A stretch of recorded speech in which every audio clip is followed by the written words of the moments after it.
and welcome to Warbuild. This is the continuation of the game that sort of started, and it's interesting really because I'm sort of in the horizontal chamber at the moment, as you might say, after retiring, time from old age, quite yet. And to play the game, all I had to do was go into the My Games thing, and it's all there. And I started looking at it, thinking, God, I only played one move.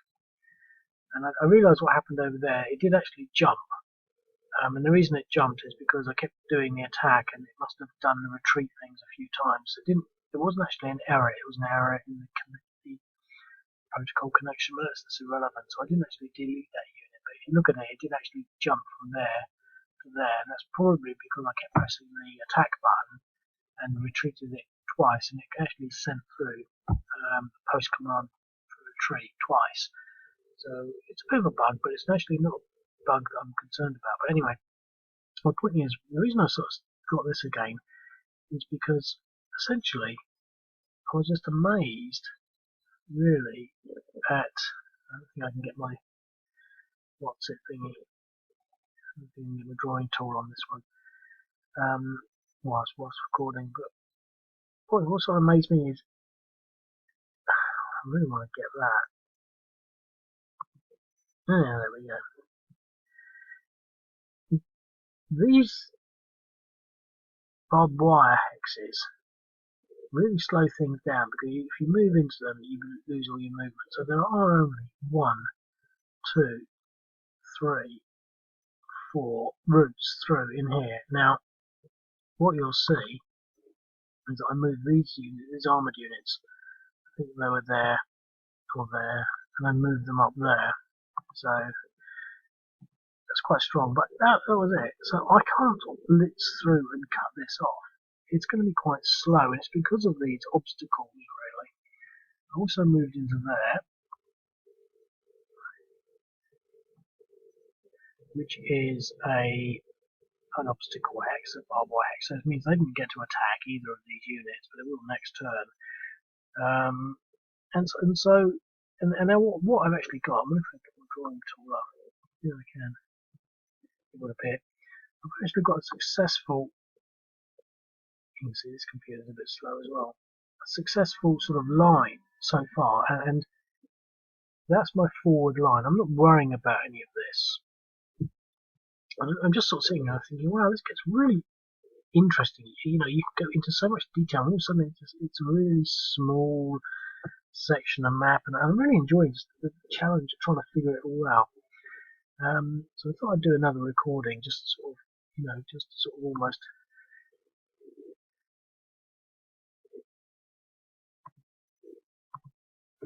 just deal with that, and sort of talk about it a bit because it's fantastic. So I've really sort of got this strategy here, and I put this line up like that.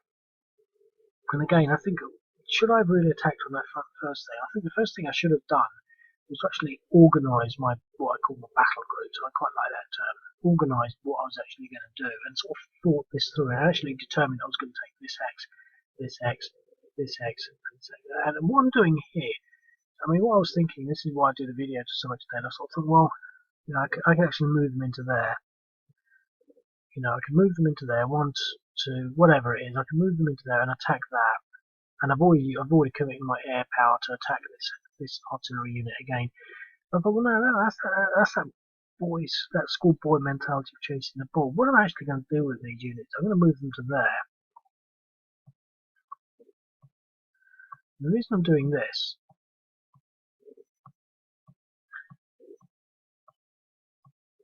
essentially is because I want to use them as a reserve. Now, along those lines, I could have split them up. I could have moved 1 there and 1 there. But how much movement have we got left? 3.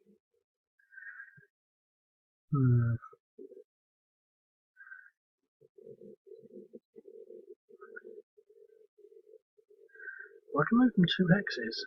So I can move 1 there and 1 there. Do I really want to do that? How many have we got?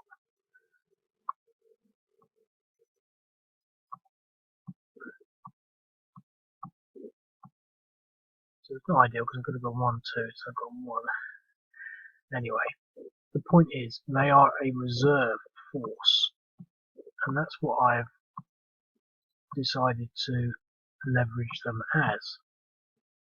Oops, that's not good because they're now only worth 4. Anyway, that doesn't really matter.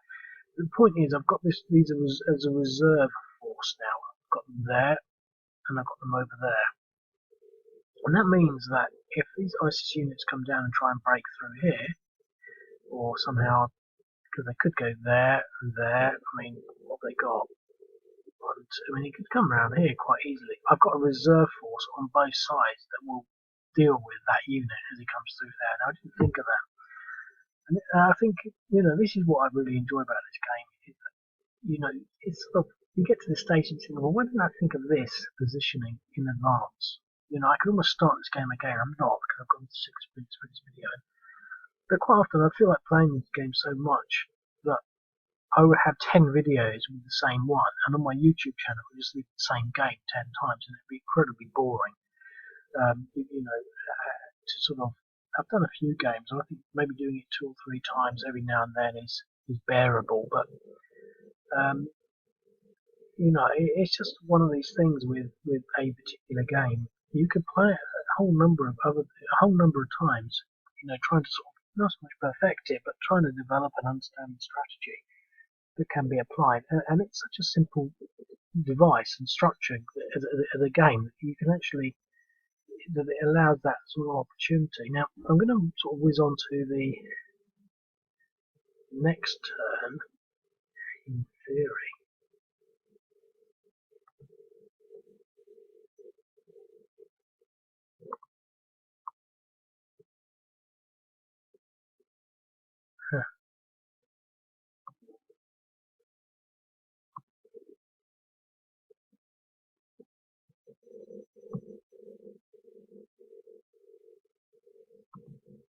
I don't know whether I'll finish my turn or not, but I'll whiz through to the next turn. So that's the ISIS turn, because I was thinking, well, what would ISIS actually do? And the thing is, I think that when I was looking at it, thinking, well, I mean, they've got 2 options really. But I mean, I think it all looks like we're going to sort of try and move all the units back into there, like that. I think that's what the ISIS player would do. But then I was sort of thinking, well, hang on. I mean, in reality, this block here,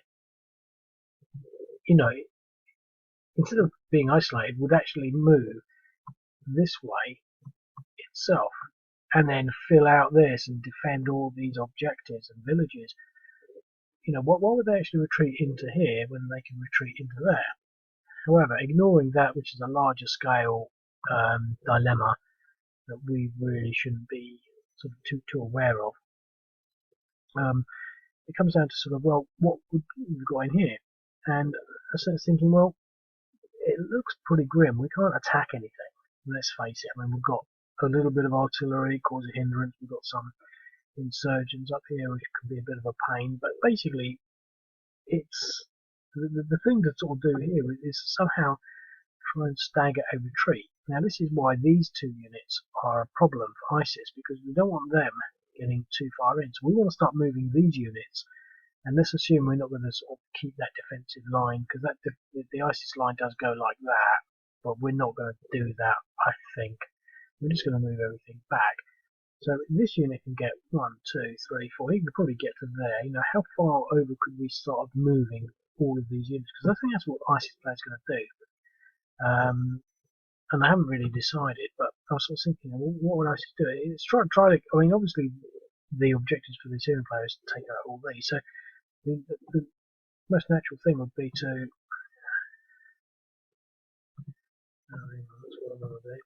The most natural thing would be to create a defensive line there, so to fall back to these hexes.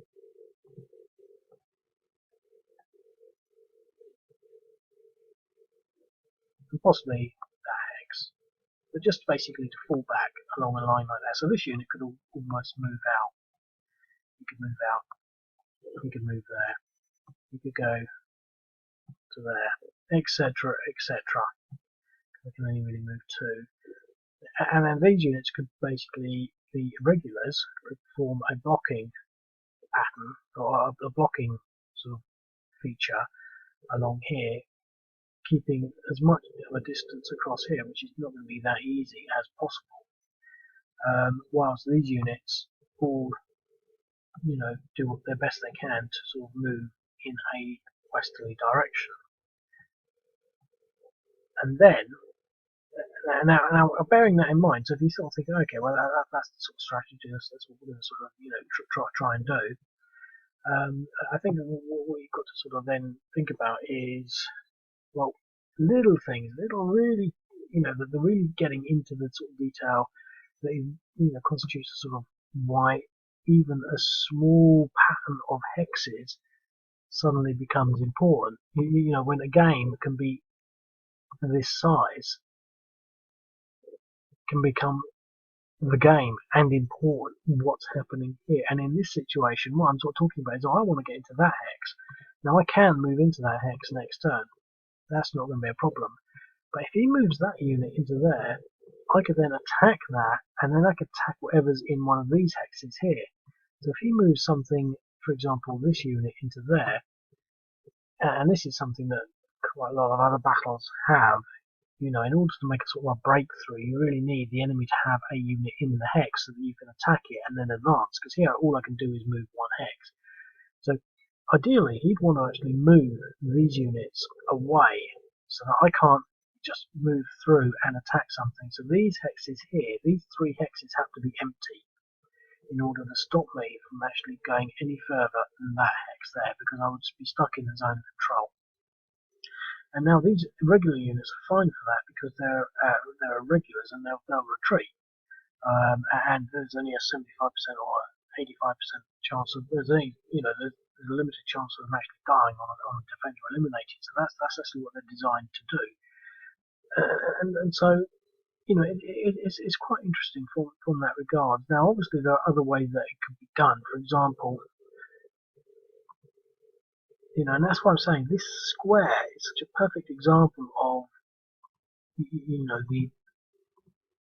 how involved it can get.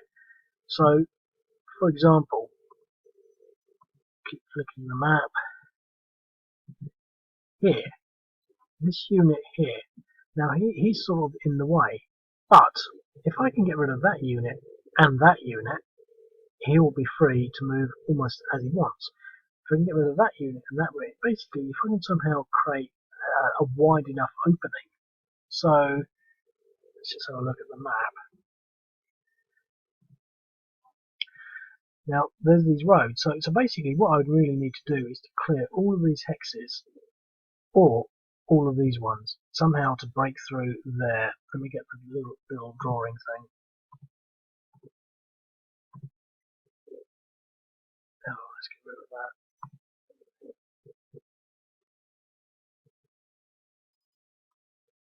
Yep.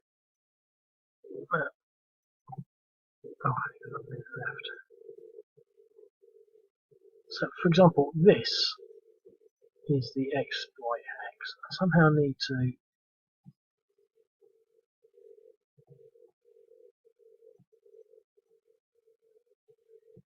exploit all the way through here somehow. I mean, if I had my tank here, which I do, and he's got 6 movements, 1.5, 3, 4.5, he could get to there next turn if none of these hexes, or at least this one, and this one. So in theory, what would I need? I'd need to get rid of that hex and these two. Basically, I could get to there if I can get rid of that. That's a perfect example. I need to get rid of that and that. Now, I'm probably not likely to get rid of that because I've only got air power and I've used it. And it's also the ISIS turn. And basically, ISIS will be, they'll be completely changed. They'll have moved sort of everything over. But I mean, if you're sort of saying, it's about identifying just little micro things about the game set. So here we've got, breakthrough, whatever, Ganim Alley. It could be a game just like that, and all I need is a breakthrough there. So, I don't know, it's just interesting. I need to go to sleep now, but yeah, interesting. I'll speak to you later. Cheers.